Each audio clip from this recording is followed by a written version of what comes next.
Everyone welcome back to my channel. కొన్ని situations లో మనమే గ్రేట్ అనిపిస్తాం కదా. అలాంటి సిచ్యువేషన్ ఏంటో తెలుసా నాకు? ఈ వడలు వేసేటప్పుడు అనమాట. నా పెళ్ళైన కొత్తలో అసలు నాకు వడలు వచ్చేటివి కాదు. ఒక్కొక్కసారి వేసినా కూడా రాళ్ళలాగా ఉండేవి అనమాట. పర్ఫెక్ట్ గా వచ్చేవి కాదు, గట్టిగా ఉండేవి, తినడం కూడా కష్టమయ్యేది. సో అలాంటి సిచ్యువేషన్స్ నుంచి ఇలా సాఫ్ట్ వడలు వేసే సిచ్యువేషన్ కి వచ్చేసాను నేను. చాలా హ్యాపీగా అనిపిస్తుంది ఒక్కొక్కసారి. అంటారు కదా, ప్రాక్టీస్ మేక్స్ మ్యాన్ పర్ఫెక్ట్ అని. ఏదైనా మనసు పెట్టి చేస్తే అన్ని పర్ఫెక్ట్ గా వచ్చేసాయి. టేస్ట్ కూడా భలేగా ఉండింది అనమాట. నా ఫ్రెండ్ కూడా కబరెట్టింది బ్రేక్ఫాస్ట్ పంపించమని అని చెప్పేసి. తన ఇల్లు పాపం మొత్తం మునిగిపోయింది అనమాట.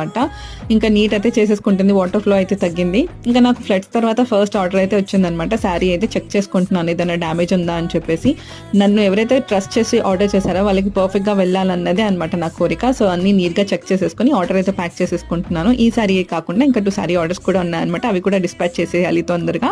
ఇంకా మా ఏరియాలో ఫుడ్ డిస్ట్రిబ్యూషన్స్ అయితే బాగా జరుగుతున్నాయి అనమాట. ఇది గవర్నమెంట్ డిస్ట్రిబ్యూషన్ అనుకుంటాను. పోలీస్ కూడా ఉన్నారనమాట. ఆస్తి నష్టంతో పాటు తినడానికి ఫుడ్ కూడా లేదు చాలా మందికి. ఈ వీడియోకైతే ఇంతే.